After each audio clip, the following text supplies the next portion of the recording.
All Great. set. Good day, everyone. I'm Brian, moderator for this webinar. Welcome, everyone, for today's webinar, The Importance of Documentation for Managers. Please note you are placed in listen-only mode for the duration of the webinar. We will have a Q&A session at the end. Also, this webinar will be made available for purchase in form of DVD, e-transcript, and recorded link as the session is being recorded. I would now like to introduce our presenter for today, Gary McLaughlin. Gary McLaughlin, M's IR, is the author of Negotiating and Labor Agreement. His experience covers 40 years of successfully negotiating over 500 plus labor contracts in varied industries as executive director and president for Fortune 100 companies, and in areas such as but not limited to manufacturing, distribution, telecom, retail, healthcare and senior care, food services, housekeeping, and facilities. He has negotiated with over 20 national and local unions, trained 1,000 of managers in managing a union workforce, negotiating the labor agreement, and your employees are organizing in union, the labor agreement, your collective bargaining, as well as union advance and employee relation issues. He knows and fully understands this all of things. I would now like to hand over the floor to the best speaker of HR recruiting, Gary McLaughlin. Well, good afternoon, everybody, and welcome to the importance of documentation for managers. Um, as Brian said, our workshop will be somewhere in the area of 75 or 80 minutes, and we'll have a Q&A period at the end of that time for as long as need be, if it's 10, 15 minutes, 20 minutes, whatever it is.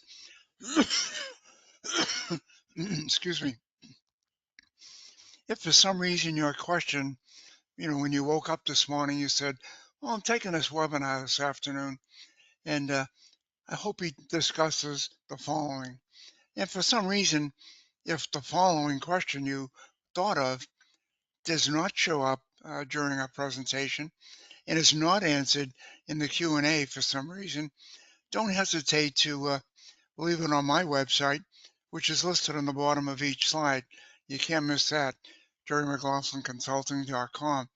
And I'll certainly get back to you at no charge to you, or give me a call on my cell phone. I think the record is I talked to somebody for about an hour and 20 minutes last week, and needless to say, it was an interesting question. Okay, well, let's talk about some of the areas we're going to discuss. We're going to talk about the delving into such areas as management rights, the role of unions in the workplace, and the importance of documentation and documenting that unsatisfactory performer. We will cover discipline in the workplace, and that'll be highlighted by something fairly new that we've added to the webinar. And really, it's encompassing just cause, because for the arbitrator to find that you had just cause for your grievance, your case that you've put before them, there has to be documentation. So very important, very astute of us to add that into the workshop. And that's really drawn from and highlighted by what Carol Doherty wrote in his book, The Seven Tests of Just Cause. So we'll talk about that in great detail in a matter of minutes. And we'll spend time covering some key areas leading up to, during, and after hearing the grievance, and how to respond appropriately to the union. We're going to walk through the key areas of documenting the unsatisfactory performer, from who we document, what we document, when we document, excuse me, where we document, and why we document. The key phrase here is document. Document for continued success. Why do we need to document? You know, to list just a handful of events, things, or meetings or discussions that we need to document. For example, letting employees know when the work rules are changed or modified, any disciplinary action that's been taken. You want to document to let the employee view their failings because the documentation speaks to and addresses those failings, where they need improvement, and the consequences should they fail to maintain satisfactory performance, conduct, or attendance, etc. Documenting allows that employee record to speak loudly to the fact that the employee is now accountable for his or her unsatisfactory performance, conduct, or attendance, for example. Over time, we'll have a documented record of how this employee is progressing. Either further disciplinary action will result in termination of the employee's employment, or the employer maintains satisfactory performance, conduct, and attendance. When do we need to document? You know, after being observed violating a work rule by another supervisor, the employee is called into the office to have that discussion. Results from the meeting held with the employees regarding such violations or disciplinary announcements. As they are leaving the office, the supervisor need take a few minutes to document what the results of that meeting recently was. Notification the work rules provided to employees outlining employee conduct, disciplinary letters presented to or mailed to the employee detailing what is required to correct the behavior. This may vary by employer, as some employers or labor contracts have language addressing disciplinary letters, for example, presented to the employee, mailed or presented to the employee, or mailed or presented to the union, or presented on the return to work. Any number of different approaches. What is documentation actually required? What the parties stated during a grievance, this would be a listing of major statements, not every little thing, but major statements regarding the issue. And you don't ever hear a grievance alone. Let me repeat that. I'm glad you asked. You don't ever hear a grievance alone. And you say, why? I'm glad you asked. Because you need someone there, not only for support, which helps, but you need someone there to take notes, document the resolution of the grievance. Where did the discussion go? What did the employee state? What did the union contend? Either party can request an extension of the grievance limitations. For example, oftentimes contract language may often state grievance must be filed within 10 days or must be heard within 10 days. And then the union requests an extension for 5 days. And you say, why are they doing that? How can they do that? Well, first of all, you want to document it, that they've asked for it. Secondly, you want to consider this request by the union to extend the grievance time limits. For example, maybe they got to go to a union convention, or maybe the union representative is tied up and out of town at a meeting somewhere. Consider it, because you may find yourself in that same situation someday in the near future. It cuts both ways. So 5 days from now, hearing the grievance is not going to throw the schedule of your world, out the window. So not a big deal. But think about it. What is the basis for documentation? Well, you call an employee into your office to discuss an issue or provide counseling to them.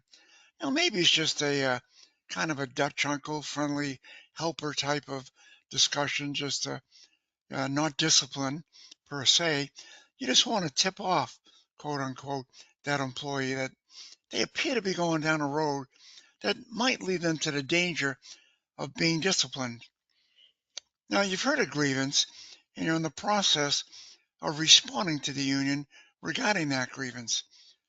Your documentation can, will, and may be entered as proof in an arbitration case based on the employee's discipline in the near future. Let's look at different forms of documentation, and there are a number of different approaches.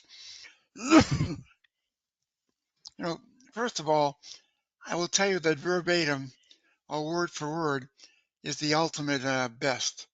Um, I'm not one, nor do I know too many supervisors, managers, or directors for that matter, that can write down every word. Most tend to capture a brief capsule of the issue or what was observed or what happened. A narrative, create the story. Some use an outline format or write an overview which kind of summarizes statements or what was observed, and some list the facts in bullet fashion, perhaps. Do not ever document, write, or capture your emotions or opinions in documentation. And you ask why? Why not? Well, basically, I'm glad you asked. It's not relevant to the incident. You may, in fact, influence the decision by adding your emotions and the lack of objectivity into the process. Documentation. Let's make it an everyday exercise. You want to list comments by an employee. What was said? How was their reaction? Gauge their feelings about the issue. What did the union state about the issue? The employee's part or lack of part in it. What did the witness observe?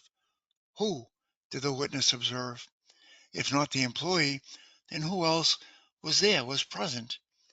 This is all completed in such a way, whether it's one-on-one or in a grievance meeting, neither you nor anyone in management should ever assume the reasons for the employee's actions.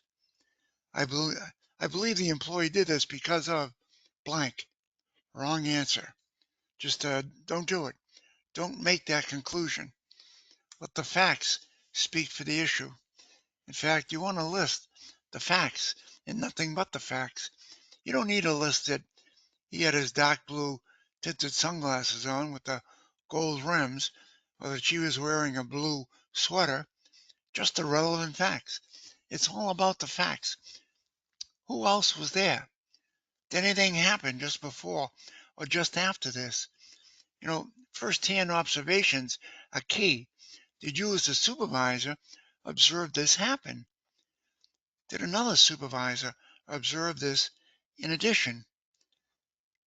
Can anything be corroborated by witnesses? Was this observed by any other employees or customers or, you know, uh, contract employees, full-time employees? What are their names? Can they be counted on and agree to write a brief statement? Do they need assistance? Is English their second language? The company can provide a translator if need be. And above all, be accurate. Documenting the discipline notice, or what's commonly referred to as the discipline letter. Use clear, detailed, concise, and relevant facts associated to the discipline. Use 4 of the 5 W's: who, what, when, where, but don't use the 5th W, why, as your opinion or assumption does not belong in documentation. They are not relevant. Your opinions will add to why the employee did something, do not add any merit to the incident either way. Overview the employee's side of the story. It's important to capture the employee's side of the story. Do not editorialize, just the facts. The discipline letter should have a briefly stated overview of what unacceptable behavior, performance, attendance, etc. was, versus the exhibited versus the exhibited and expected behavior, performance, attendance. For example, quote, on Wednesday, December 10th, 2022, at approximately 3 p.m., you used foul and abusive language directed at your supervisor. This action on your part constitutes unsatisfactory conduct. This is considered unacceptable. It cannot and will not be tolerated. Now, the discipline letter needs to set out what the consequences are should the employee fail to maintain satisfactory behavior, performance, or attendance, etc. For example, further disciplinary action will be taken up to and including termination of your employment. Or this is your final warning. Failing to maintain satisfactory performance, your employment will be terminated. Now, make an effort to state clearly what's occurred. For example, quote, on December 7th, 2022, at approximately 2 p.m. at the Fremont facility, you observed striking a fellow employee in the face. This disciplinary action letter would state this action on your part constitutes grave misconduct and your employment is terminated effective such and such a date. The discipline letter should provide a listing of previous warnings during just the last 12 months. We're not going to go back many, many years. For example, despite a previous warning on May 1st, 2022, your attendance continues to be unsatisfactory. Generally, the collective bargaining agreement, the CBA, indicates the practice either mailing or presenting the letter to the employee or the union, or both. It's important to record the letter to the employee record. Let's talk about witness statements. In recent years, the National Labor Relations Board, the board that is part of the National Labor Relations Act that was passed in 1935, and which really today, here we are in 2023, is still the sole labor law of the land. Interesting. It's been modified in 47 with the Taft-Hartley amendments. It was modified in 55 with the Landham-Griffith amendments. Other than that, it has stood the test of time. Well, it established the board, which basically the board only does two things. It regulates and oversees and conducts employee certification or decertification elections. When a bunch of employees get together and petition the board that they want an election, or they want to oust the current union that's in place. Also, their second function is to hear unfair labor practices committed by employees or employers. So essentially, the board really governs what takes place in their workplace by its case rulings. So recently, in the recent years, the board has ruled that unions have a right to copies of employees' witness statements. Now, it's kind of difficult for management and managers to accept this case ruling. For years and years, we never had to provide copies to the union. It's really come about in the last 10 or 12 years. And the reason is, and the only way to get around this, if it's at all possible, is you have to prove as the employer that this witness has been put in a precarious situation where, physical or mental harm has been threatened, by the union upon them for them writing this witness statement. If you can prove that, then you must prove it to a final degree. Then you can withhold the statement, and the union doesn't get a copy. But it's very difficult to too oftentimes to prove that. But witness statements nonetheless are very important to the process. The witness statement itself, need clearly answer the who, what, when, where, and why. The witness statement should be clearly stated what was said or observed. It should indicate the date, the time, who was present. It should kind of state the employee side of the story or some justification, if there is, of the actual incident. Now we're going to go through a number of checklists, which will kind of give us a mental throwback to some of the things we should be reviewing. For example, did the employee request union representation? Certainly they have that right. Back in the late 70s, early 80s, the Supreme Court doesn't make very many rulings that impact us as managers in the labor relations process or in the labor relations area. Basically, they've made two major rulings, one being the good faith bargaining ruling back in the 60s against General Electric, um, and set up eight clear issues that you must follow to maintain that you're in fact bargaining in good faith.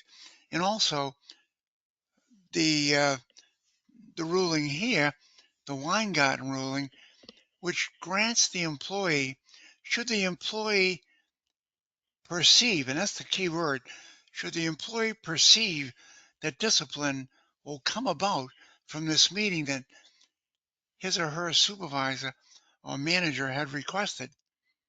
Now, if you know that no discipline will result, let the employee know that.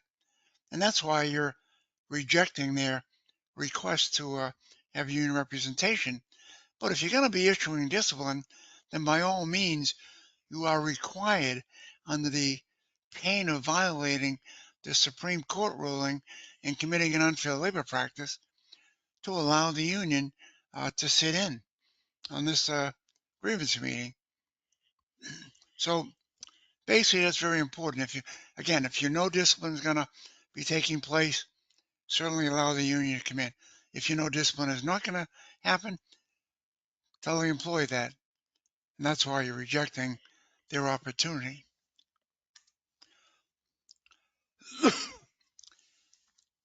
Let's talk about documenting the actual grievance meeting. As a supervisor, you need to get another supervisor to sit in, take grievance notes, and document the grievance. You don't ever want to hear a grievance alone. And I've already repeated that once, so hopefully that will suffice. You don't ever want to hear a grievance alone. What needs to transpire is outline the reasons for the grievance meeting, collective bargaining violation, or it's a disciplinary case. You need to date it, indicate the time, the place, the persons that were present, union, company, employee, etc., witnesses if need be. It's important to capture what did the union contend and what did the company respond to those contentions. Also indicate the results of the grievance.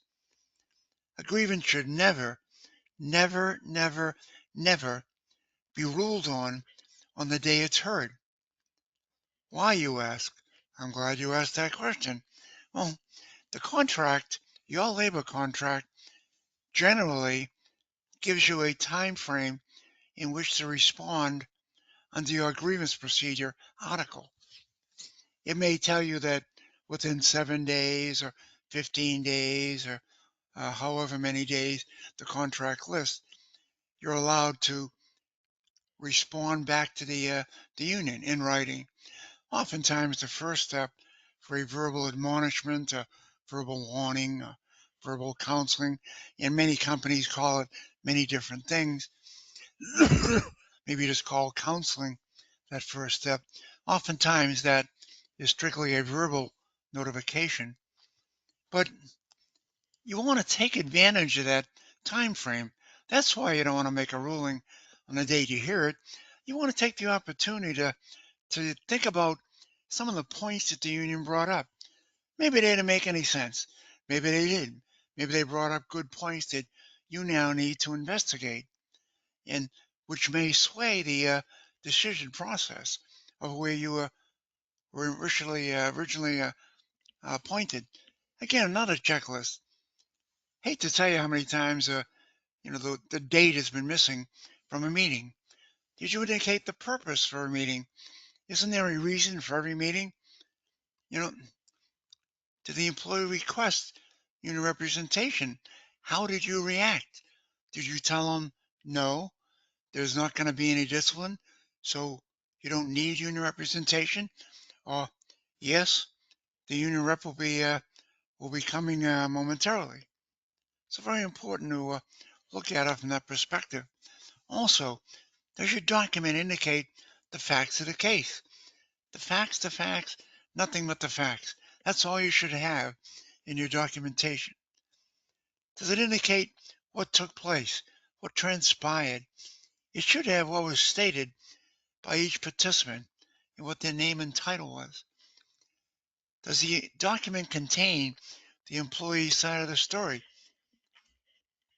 It should, and you should seek to find and ask that employee, give them the opportunity to present their side of the story.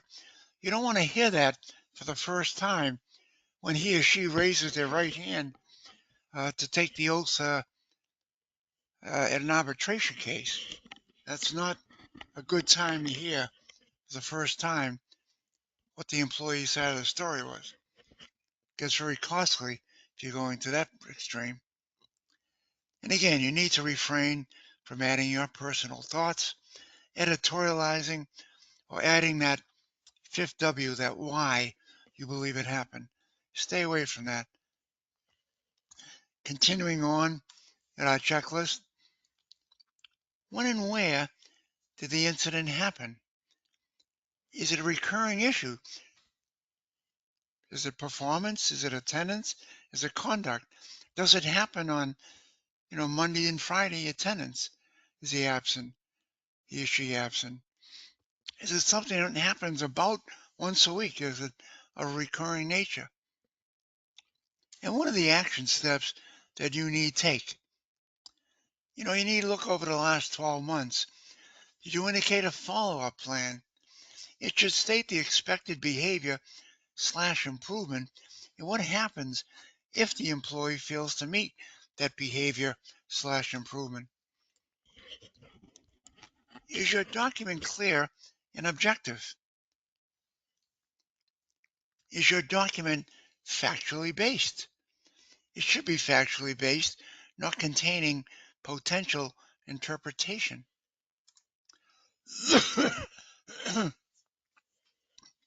Now, in reviewing the final document, if a third party picked it up and read it, could they fully understand the following? Who was involved? What took place? When it happened? Where it happened? And why it happened? And what action you plan to take? If you can answer yes to those questions, then you've completed a fully acceptable piece of documentation. Great job. Let's talk about discipline. And there's basically two types of discipline that companies use. First and foremost, grave, serious, unsatisfactory, um, or gross misconduct. The other being progressive disciplinary action. You know, the initial steps, and we'll talk for the most part here about progressive disciplinary action. That fortunately is the most common, hopefully is the most common type of discipline that you encounter. Excuse me.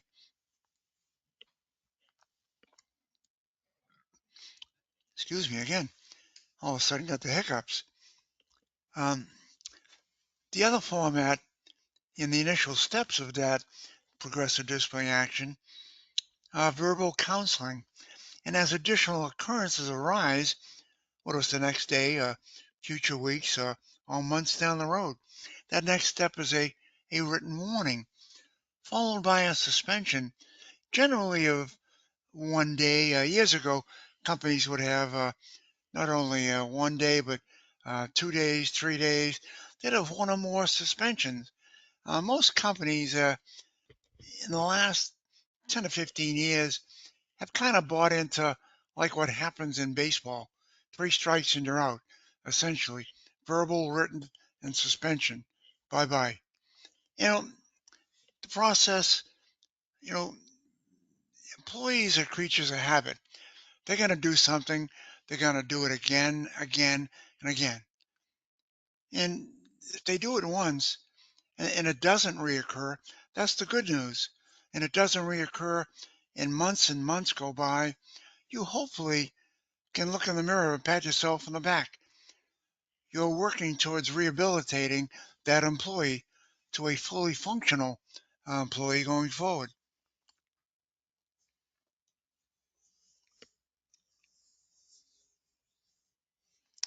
You know, in recent years, companies have, started using and it's probably 1%, if that, of the Fortune 100 companies. I'm not even, sure it's 1%. And I haven't really seen any arbitration cases of any great detail to outline it, but there's another format of discipline that's taking hold, and it's called positive discipline. Now, positive discipline essentially is, I give you a verbal warning on the first occurrence. Now, the second occurrence, I give you a warning letter. On the third occurrence, I give you another warning letter. So it's a series of warning letters, each one more severe in wording, in nature, in meaning. Ultimately, you get a warning letter that terminates you rather than a suspension. I suppose from the perspective of an employee that's having an attendance problem, the last thing you want is to have this employee to get suspended again and it's just, here we go, another day off from work, in addition to the ones he's already taken. So from that standpoint, but again, there's not a lot of usage of positive discipline, so I won't spend a lot of time going through that. Let's talk about, grave, gross, or serious, unsatisfactory conduct, misconduct. And I'll make a few edits along the way as we read this.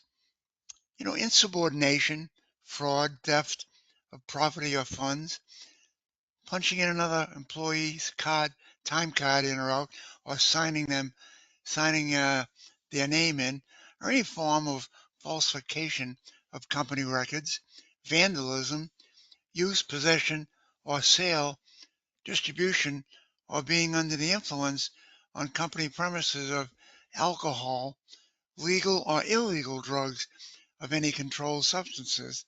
Now we had to add that word legal in there. You go back 5 or 6 years, I think there's about 20 states, 22 states that have legalized marijuana. But companies, and most companies have not changed, their drug testing or their approaches. We want a conscious, fully sober, awake employee at work. So we're still testing for things like marijuana and any other drugs. So that has not really changed a whole lot. Some companies have made modifications.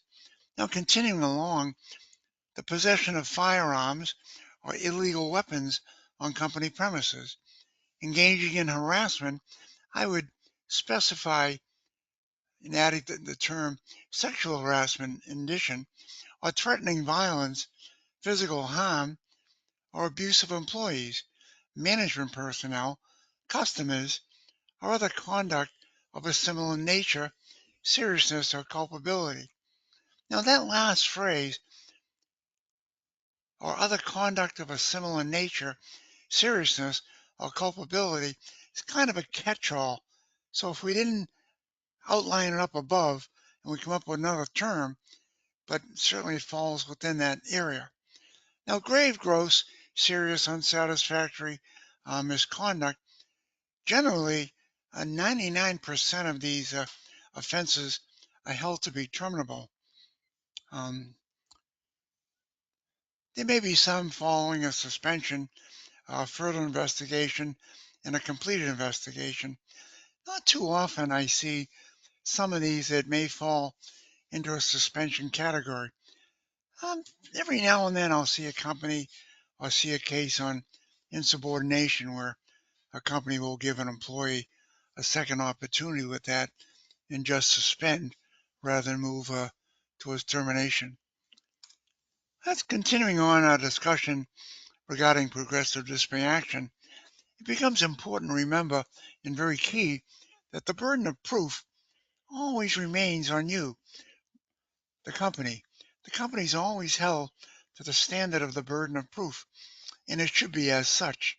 And your documentation of the event or issue needs to support this action and be defensible in the ultimate situation before an arbitrator. Why do we discipline? Good question. Glad you asked. We want to discipline, or we discipline. I don't want to discipline. Hopefully, we don't have to. But unfortunately, employees are creatures of habit. We want to ensure that an awareness is aroused that unsatisfactory behavior, performance, or attendance, etc., will not be tolerated. We discipline the guilty employee to send that message. But equally as much, we're sending that same message each time we discipline a guilty employee to every single employee in the company. And no, we're not putting it on the bulletin board. We're not publicizing it. We're not telling someone, hey, did you know what we just did? But the word gets out. Fellow employees hear of it, pass the word on. The rumor mill is alive and well. And employees do find out. And it's funny, but oftentimes you have that select group of employees that come up to you and say, she's been doing that for years. About time, about time you guys caught her and held her accountable for that. Or another employee will come up and say, "Wow, I can't believe you finally caught him. That's really, he's been doing that every week. Uh, he started a few months ago." So those type of comments are interesting to say the least. But the word does get out. Um, what is acceptable, and it's not just in our work guides, our work practices. What is it about disciplinary action? Well, it needs to be administered in a fair and equitable manner, no question. You know, employees need to be provided the basic due process rights. They need to face their accusers. Certainly, the punishment must fit the crime. The discipline has to be appropriate to the action committed, the offense. Take, for example, two distinctly different occupations, and the issue of sleeping on the job. One is a janitorial employee who has fallen asleep on the job. He or she has made a nice little cardboard couch with even some packing material, made a wonderfully comfortable pillow cushion. And he's fast asleep over there. The other occupation is a commercial jet pilot falling asleep at the controls. Now that's a scary thought. Now, should we terminate both? That's a question. I'll give you a moment to think about that. Should we terminate both? Well, again, most employers would terminate in that situation. Um, given the commercial jet pilot has fallen asleep, um, we may not have the opportunity to give him or her a second chance. No pun intended. Um, so think about those two incidents in like occupations that you may have as well. But termination certainly appears to be the appropriate action. Let's start off talking about what are the criteria and makeup of these verbal warnings or verbal counselings that we're going to provide to the employee. So the initial attempt uh, to correct that employee's failings as to his or her performance or attendance, the warning establishes that initial documentation, if you will, that record that will support further disciplinary action and may lead to the termination of this employee. I can recall early in my career, I thought I was a very experienced supervisor testifying at an arbitration case where an employee was suspended for several days. The unit's attorney went back to cover the previous discipline that the supervisor administered to this employee. The unit attorney questioned this experienced supervisor and brought him back to basically, what did you say? Remind us about the verbiage of that verbal warning you issued. Well, that supervisor said, I had him come into my office, um, told him you were going down a road and headed for discipline if you don't clean up your act. Well, you guessed it. The arbitrator asked a few questions and then overturned the suspension. So where did that leave we as the company? It left us not even at square one. We're back to square zero. The arbitrator found there was no just cause. So we can't even take that discipline and move it to the lowest format of a verbal warning. It goes back to no discipline. So here we spend probably 15 plus thousands of dollars to put this case in front of an arbitrator, and we get our ears pinned back. So think hard and fast and review your documentation to ensure that it supports the disciplinary action that you have planned to take. Before an employee fails to maintain performance or conduct or attendance, the standards that we've set, he or she needs to have been apprised of what those standards are. The employee needs to have been apprised of what the consequences are of failing to meet those standards. In other words, whether that's done, you know, uh, during a annual meeting where the policies are passed out, the employees are asked to sign or initial, and of course, employees are often told by the union not to sign anything unless it says pay to the order of blank, the employee, payroll check. So the employee refuses to sign. Then we have a supervisor who then is authorized to sign and states that basically the employee has been provided information uh, relevant to the new work policy. Well, you can ask the employee, will you sign your name that you refuse to sign?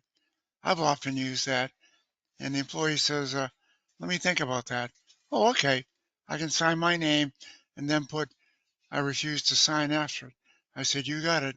So now I've got this signature. Wasn't anything wrong with that.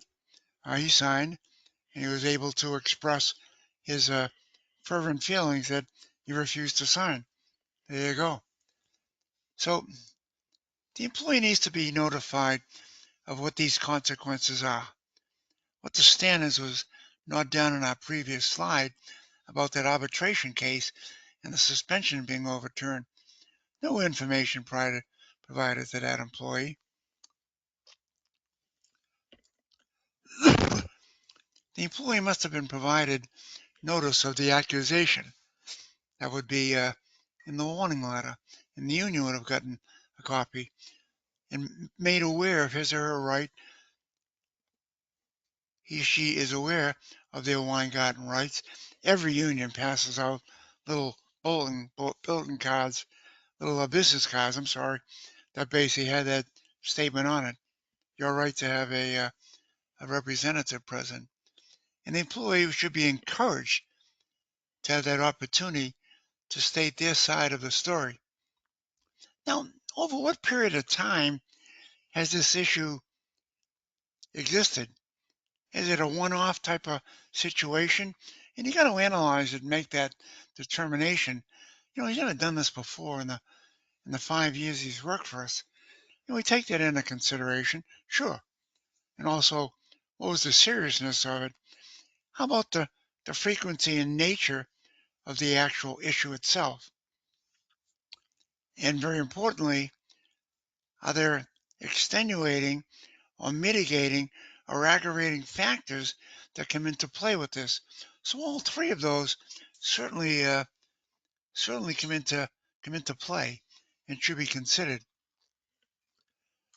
Excuse me. Let me grab my trusty bottle of water here for a moment.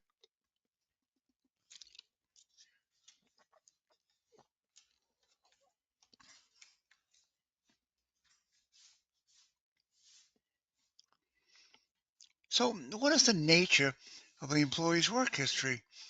Is there any record of similar offenses in the past 12 months? And I keep mentioning the last 12 months, and I keep waiting for someone to put their hand up and ask that in the Q&A, and I'll take that question out of your hands and answer it now. You know, over the last, I want to say 10, maybe 12 years, unions have been very successful, and not in all cases, but in many cases. And I'm going to go out on a limb and say 90% of all labor contracts have some form or statement in the contract which basically says the following: no discipline beyond a 12-month period may be utilized in formulating any current discipline being taken against any employee. Kind of interesting. I've seen some language that goes so far as to say all discipline in excess of 12 months um, must be destroyed. Um, I'm never going to agree to that type of language, and I never have. I've seen unions put it in front of me. I just rip it up and throw it back at them in a literal and figurative sense. Come on, get real. You're going to have state, city, and county boards and commissions and committees that are going to call upon you with varying cases of sexual harassment, discrimination boards, and you're going to need that type of information at your fingertips, maybe going back 5 or 10 years. So we want to keep it. I'll take it out of the file. I'll take it out of the employee record. That's not a problem. And I'll follow that contractual language certainly as well. But was there any prior notice given to the employee? What does the employee's work record indicate? What is documented? And have we acted in a consistent manner as to other similarly situated employees administered such similar discipline? What are some of the things you want to have in a discipline letter? Employee's name, years of service. You may or may not want to list the home address. A lot of times employees are, more and more in this, especially in this social world with the internet and everything, contacts. I've started writing language in place of a home address, the employee's most recent email. They'll give you an email, but they won't give you their home address for some reason. And I can certainly understand, with domestic abuse and other similarly situated events like that, privacy, etc. You also want to list, and very importantly, we need to list what the violation was. What is is it performance? Is it attendance? And most importantly, as I reiterated a few slides ago, the date. Always have the date. Very importantly, put the date in there. Well, let's talk about that union rep. Who are they? They represent the employee when the employee is accused of disciplinary or contractual matters. They don't have horns. They generally don't bite. Well, maybe on Wednesdays. But their role when you get into an investigatory interview, which is separate from a grievance meeting, it's a company, a management meeting, or a disciplinary announcement. Now, what's a disciplinary announcement? I use that term and you're saying, what the heck is that? That's when you're handing the disciplinary letter to the employee of the union. They don't get to partake in those actively, I should say, in those two events.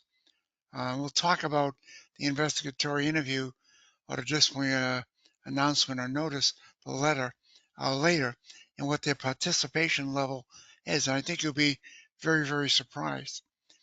And the other role is they file a grievance when they deem it appropriate for a contractual or disciplinary type of situation. As I said, they don't bite uh, generally. You know, and first and foremost, they're our employees. They're generally elected or appointed, and become political players in the process in the local union. And the best labor relations tool I find for the supervisor is a good working relationship with that steward.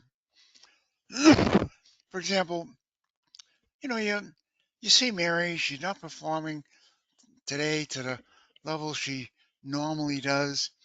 And we had a talk with her a few weeks ago, a verbal discussion with her. So you grab your steward, you call him over and you say, look, if I have to walk over and talk to Mary, she's going to get a written warning. I tell you what, I'm going to try something out on a one time basis. I'm going to give you an opportunity to go over and motivate Mary. And if it works, great. If it doesn't, we'll go back to my formula. So why would I do that? Say, why are you giving up the managerial right to discipline Mary and letting the union kind of take charge? Well, there's a good reason. And hear me out.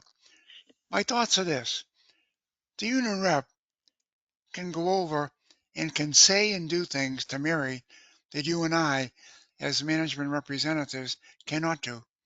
They can grab Mary by the arm. They can use they can use four letter words, and I'm not talking about love, Love. You know the words I'm talking about.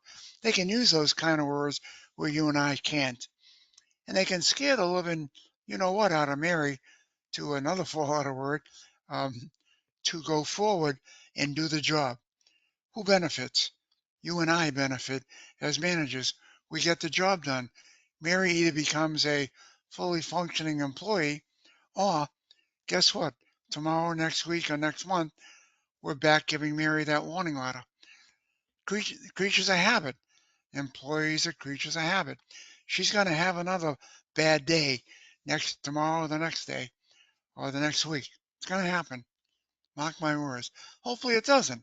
Then she, in fact, becomes clearly a fully functional employee. Let's talk about just cause.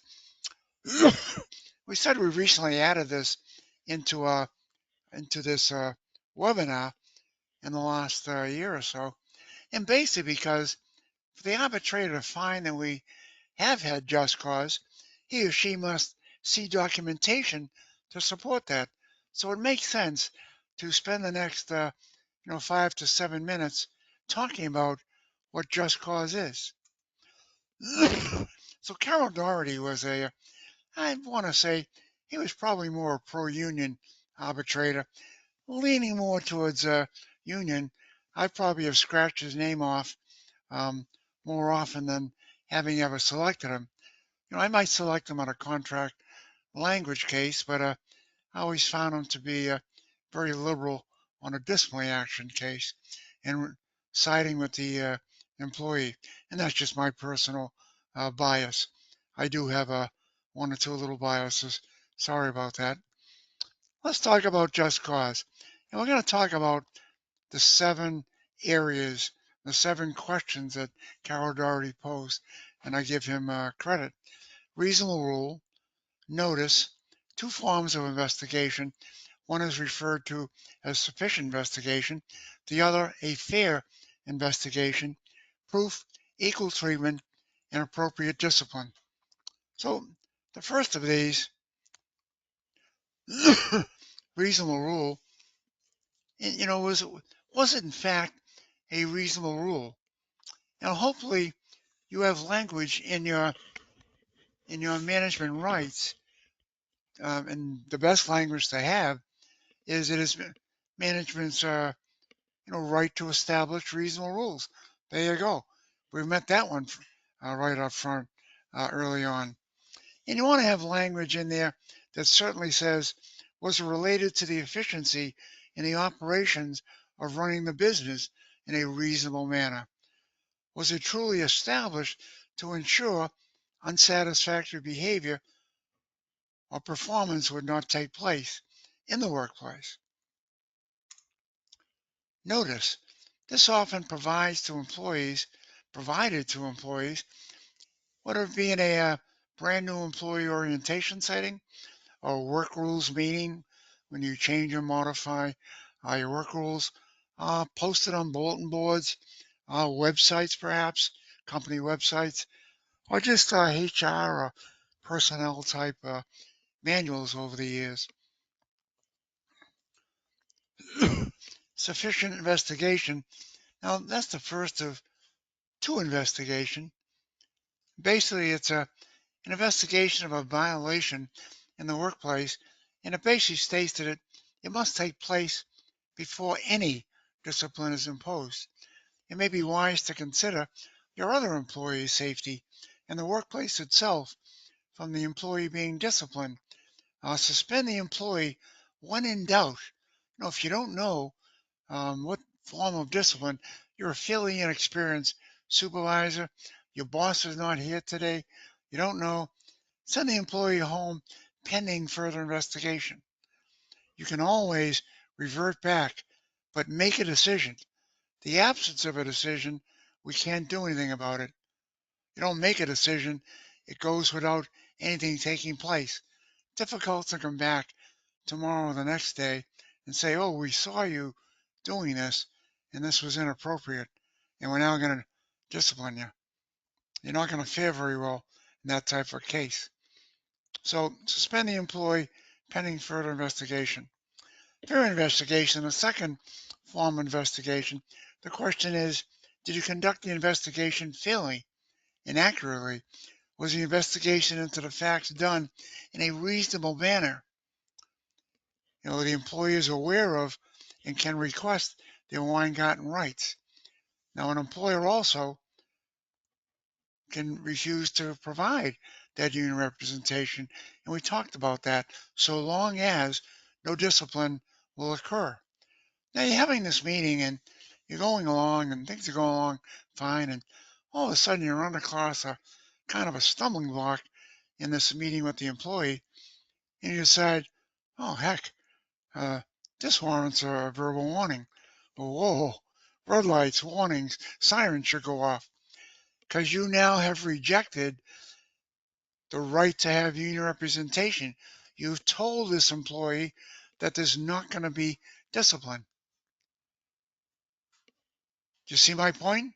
Very difficult to proceed forward and issue discipline given what you've done. Your ability to prevail in this case is not a high percentage level. Just cause. Under just cause, let's go to number 5, the question of proof. Did you have evidence that this employee committed the violation? Was the employee observed in the act of the violation? There needs to be what is often referred to as clear evidentiary basis for discipline. And this area we tend to fall down on, unfortunately, more often than not. We do. Unions are more successful in this area than any of the other questions, any of the other 6 questions. And why? Because we have failed to be consistent. Perhaps we used to um, give a warning letter if someone smoked in a non-smoking area. And we all got together one day and said, this really isn't working. This warning letter. We think we should increase it to a 1-day suspension. Of course, we didn't go to HR, we didn't go to labor relations. We just kind of thought this up on our own. Bad idea. Anyways, so you start, and now this case before you is a 1 day suspension for smoking in an unauthorized area. So the union says, we want to see copies of all your previous discipline on smoking in unauthorized areas. You can say, do I have to give the union all of these? Absolutely. The National Labor Relations Act says unions must be afforded the opportunity, to ask for reasonable information. This is construed to be reasonable information. In fact, anything is construed to be reasonable information that doesn't warrant you spending more than a reasonable time period developing or searching for it. And most arbitrators kind of hold to about a 6 week period, at least a month. It's going to take you a month to pull this together. That's unreasonable. So anything, now let me repeat, anything the union requests from you, you pretty much have to provide them with. So yes, in this case, you got to give them a copy of all the previous discipline in the last 12 months for smoking in an unauthorized area. And you know, and I know, it's all going to be warning letters. Bad case to go forward with. Take your lumps, reduce the 1 day suspension to a warning letter, and move on. However, the next time you have a opportunity to modify your work rules, modify them to a 1 day suspension or more for smoking in an unauthorized area. Then and only then will you be successful in going forward. All righty, moving right along. Last if not least, number 7. Excuse me. Let me reach for that trusty bottle of water.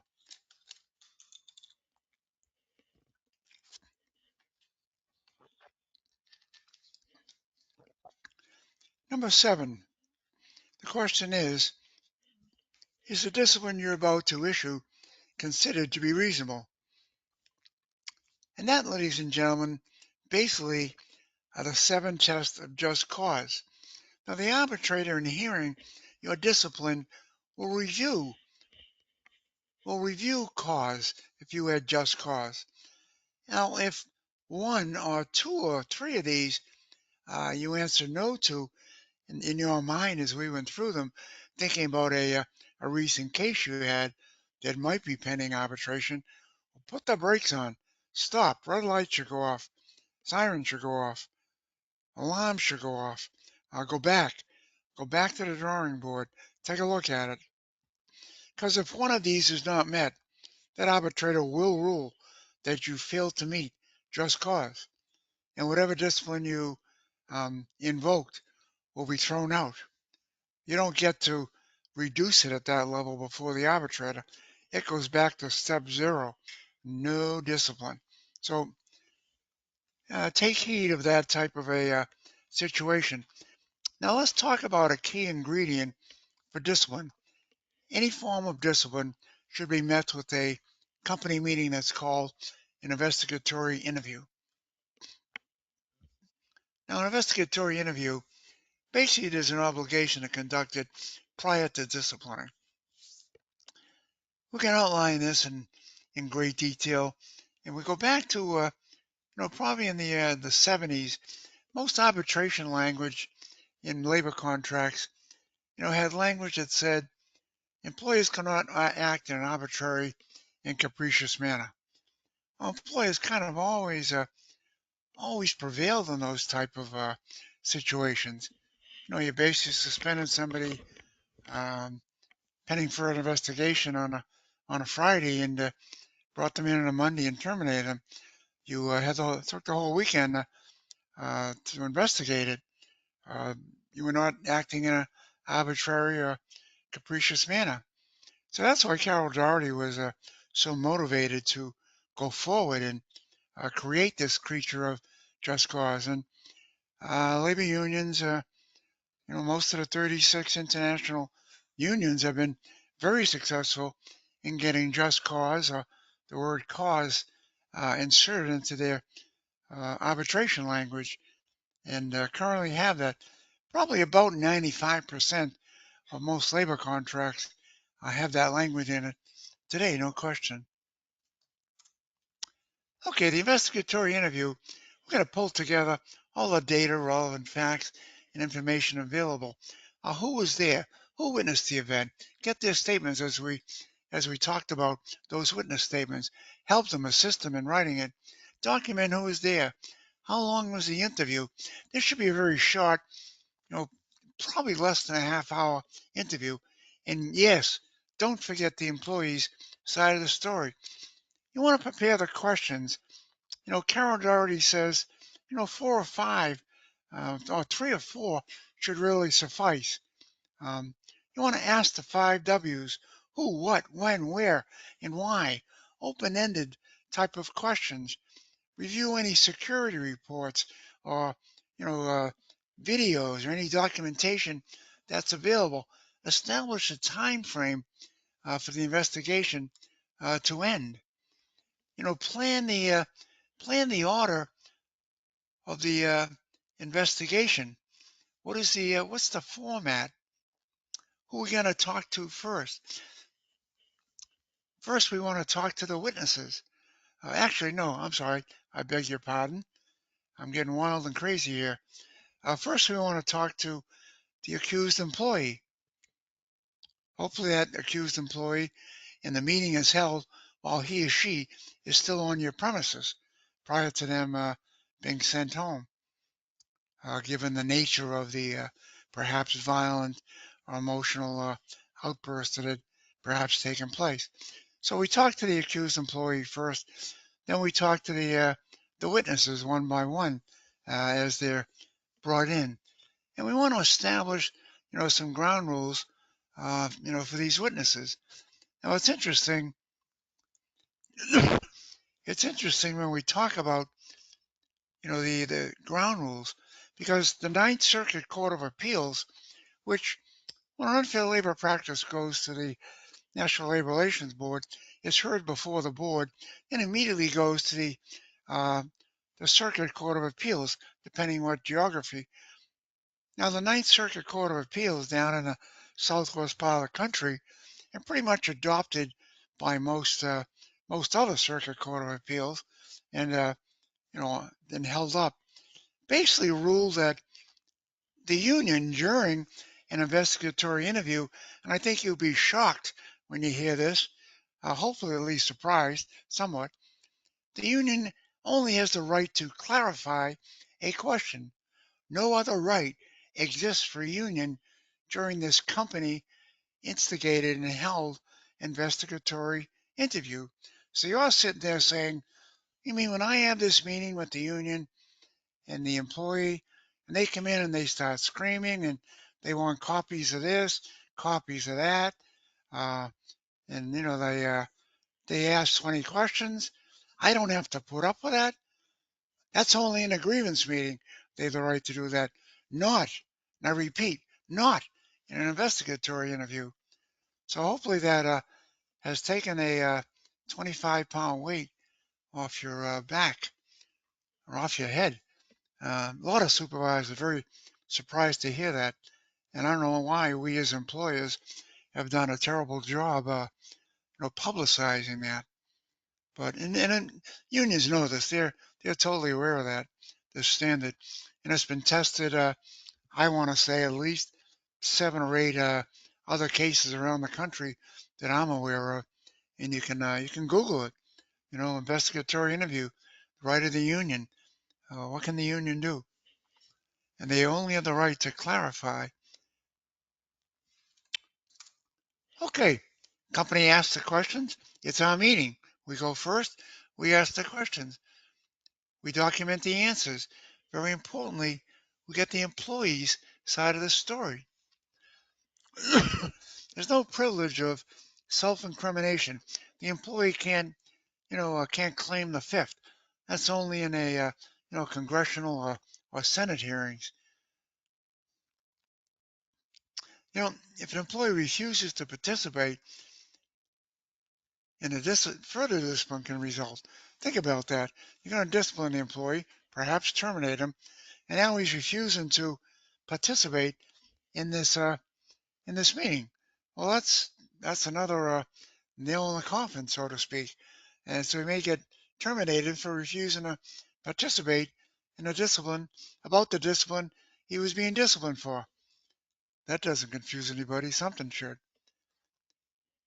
Okay, the meeting should be prompt, no question. Held, held a well before the employee leaves or is sent home. And again, you want to only ask three, four, maybe five questions um, in this interview, and they get no documentation. Keep that in mind. They can't ask for copies of time cards or this policy or this particular other employees copies of this, copies of that. Yeah, we are open up for the Q&A period. If anyone want to or wish to ask any question, you can just type your question in the chat box and wait for the answer to be announced. We are going to wait a couple of minutes for you. That's not a big answer. And by the way, Gary, it was really great webinar. Actually, I was on the speaker, so it takes a little bit time to get on my microphone. Very good, thank you.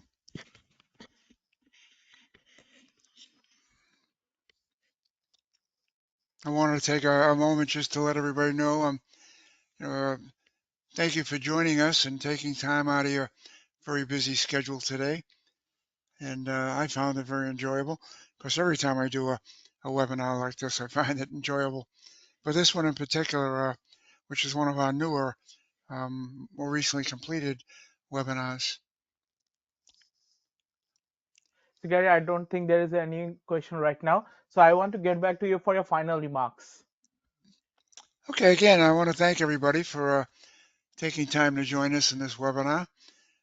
Certainly don't hesitate to visit our website. And if you have some questions at no charge to you, leave them on our website. And hopefully we see you at another Prof Services webinar down the road. Thank you very much. Thank you very Thank much, you. Gary. It was a wonderful webinar. Thank you, everyone, for participating. You all may disconnect now.